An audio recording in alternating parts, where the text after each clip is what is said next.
se osvrnuo na neke bezbednosne probleme do kojih je dovela agresija.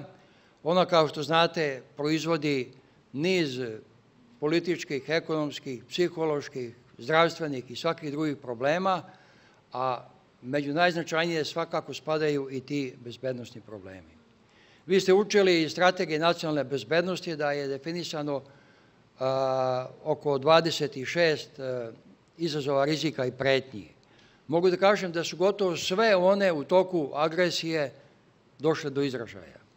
Tako da ja naravno neću sve o svima njima da govorim, nego bih samo o nekoliko ključnih da vi, pre svega studenti, shvatite o čemu se tu radilo, a pošto će neki od vas se angažovati i u radu obaveštajnih, civilnih ili bezbednosnih službi, mislim da im ovo može poslužiti kao određeni podsticaj da se zaposle u takvim institucijama.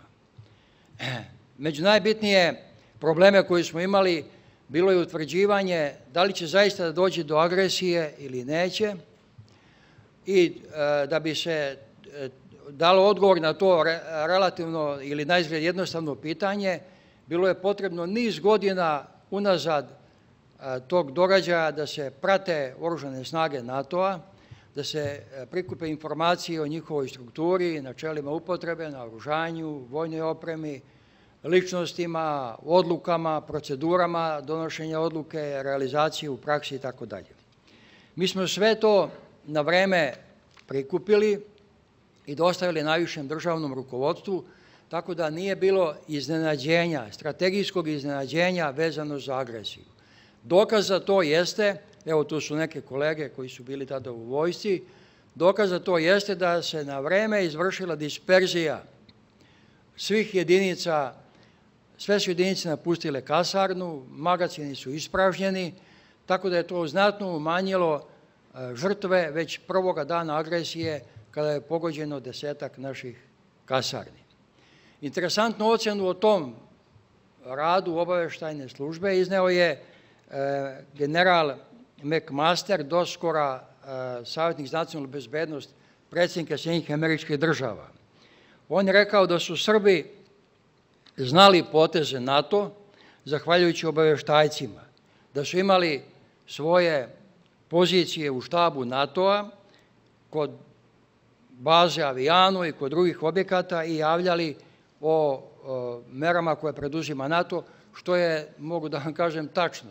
Mi smo imali zaista informacije i mogli smo da na vreme javljamo o tome šta se preduzima, ali nismo naravno mogli da znamo tačno koji će cilj da bude gađan, iako smo imali spisak od oko 300 ciljeva koji su bili predviđeni. Prema mišljenju tog generala, NATO kampanja, kako ga je on nazvao, 1999. godine doživjela je neuspeh. Molim vas, znači to govori američki general, da je NATO kampanja doživjela neuspeh, da je pogođeno manje od 5% srpskih borbenih sistema za tih 79 dana, kako nam je profesor to precizirao, što je sigurno tačno. Te ocjene su za nas značajne jer pokazuju da i relativno služba sa relativno skromnim potencijalima, velikim naporom i zalaganjem može da dođe do podataka vrednih za odbranu i bezbednost zemlje i preporuka svim našim studentima da nikada se ne predaju u smislu kao tamo neko drugi je mnogo jači, bogatiji, opremljeniji i tako dalje, jer svojim angažovanjem može da se nadomesti mnogo što drugo.